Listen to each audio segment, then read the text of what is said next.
So I'm standing in front of an Audi e-tron GT 2022 edition. This is not the RS version. We're gonna see what the 0 to 60 speed is from comfort mode versus dynamic mode. There's a big difference in power, well, about 80 horsepower, but we're gonna see what that equates to 0 to 60 speeds, with and without the 1-foot rollout. So join me today. My name is Brian, and you're watching Everything Else.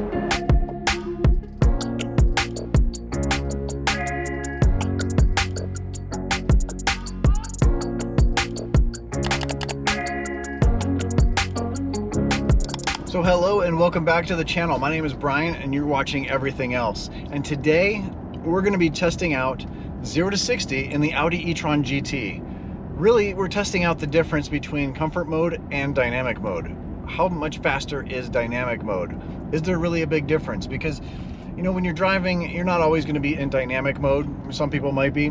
This car automatically goes into comfort mode. We have to put it into dynamic mode, and it's just one button, so it's not a big hassle, but it's nice. Comfort mode is really nice to just normally drive. This is my wife's car, and she drives it to work every day. But when I drive it, I like to drive in dynamic mode, but it heats up the battery, it makes it a little rougher ride, and it's not so pleasant all the time. So we're gonna go to a stretch of road that I know is pretty flat. I have a Draggy device. What a Draggy is, and let me show you. It's this little device right here. It's a GPS device that reads satellites, triangulates satellites, so it knows exactly where you're at, uses GPS as a 0 to 60, and it tells you what the 0 to 60 speed is along with and without with the 1-foot rollout, which is really cool. It tells you what the elevation is, all that kind of stuff. So it's a really good device. It's only like 150 bucks. It's on Amazon. I'll have a link down below if you're interested in it. It's always fun just to play with that.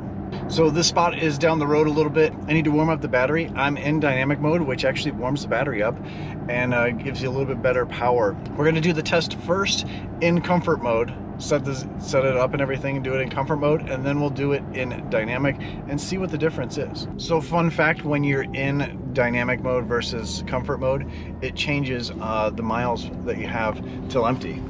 So right up front there, we're in dynamic mode, and it says 227. I'm gonna change it to, let's go to comfort, and 233. Let's go to efficiency, and it goes to 240. There's a big difference in the range because of, you know, you're using more power, you're heating up the battery. Efficiency mode actually really takes the back wheels out of the picture, and really it's front wheel drive. It's for highway speeds. If you really need it, it's there. So 0 to 60 in comfort mode, you can see right there on the screen, we're in comfort mode. We really didn't use that much power. It's 52 degrees outside. It's pretty nice outside. This is the Draggy app. We're going to reset the Draggy app. So the cool thing about an Audi e-tron GT and a Porsche Taycan, pretty much the same car, all you have to do is hold your foot on the brake and then hold your foot on the accelerator and just let off. It puts it in launch mode and it goes. I'm gonna reset this. We're gonna come to a complete stop. We're gonna reset. I got my foot on the brake, foot on the throttle, and we're gonna go. All right, that was 0 to 60 in comfort mode. Not very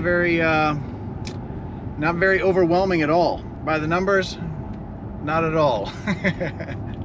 Let's turn around and do it in dynamic mode, see what the difference is. So that first run in comfort mode was 0 to 60 in 4.17 seconds.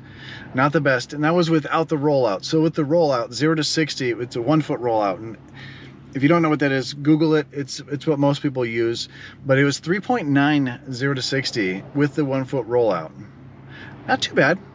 Not too bad. Downhill about 2 degrees. I've done this test before here. It's always the same, but we're gonna go the same exact way. So really, this is a good comparison between the two cars. And with the Draggy device, this has always been pretty flat. Probably the flattest area I've found. All right, so run number 2, we are in dynamic mode, is right over here. You see the mileage drop down quite a bit. Pull out here again and do another run. I will reset this once we get out there. I don't see any cars, so we're gonna go out here. Reset. Now we smash the brake, smash the accelerator. It zooms up power, and we go. Oh, that kick in there, that second gear. That was, or yeah, it is second gear because this car has 2 gears.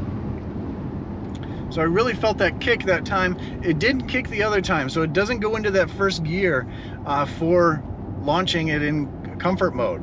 Now it didn't go to 100% power, and I think it's because of these paddle shifters. I think you can use the paddle shift. It says paddle shifts for regenerative braking. Now I've heard if you pull on this, it'll go into Overboost. So let's try that out. Let's turn around at a... That was definitely faster. We're in dynamic mode. I need to put you in my shirt here so I can pull this paddle. So we're gonna pull this paddle as we take off, and we'll, I don't know if you'll be able to see it, but that'll boost up. We're coming to a complete stop. I'm gonna reset this. Got my foot on the brake. We're gonna hold this down. We're gonna boost. I don't see the boost. We're gonna go anyway.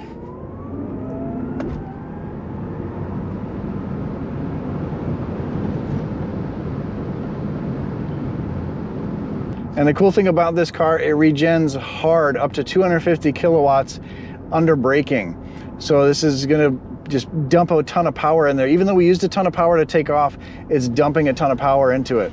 Now let's see what those numbers were. The second run and the third run were identical. 0 to 60 in 3.9 seconds. So that was with the 1 foot rollout before. So dynamic mode is much faster because of the shifting of first gear. The 1 foot rollout was 3.64. That's pretty good, but both of them were identical. I hope you enjoyed this. This is the Draggy device here. It's really cool, really cheap way to find out some dynamic things of your car. How fast does it actually go? 0 to 60, quarter mile times, half a mile, whatever you want to do, it's all inside the app. And it's using this, it's only using the app as a display. It's reading everything off of this. So this isn't an app you can buy or anything like this. You have to buy this device and then it talks to the phone. Thanks for watching. Hope you enjoyed the video. Please subscribe to the channel. This is a new channel and I'm trying to build up the subscribers. This is about everything other than Tesla. There's a ton of Tesla channels out there, but there's not that many that aren't dedicated to other than Tesla. So that's why this is called Everything Else. Thanks for watching. I'll see you on the next one.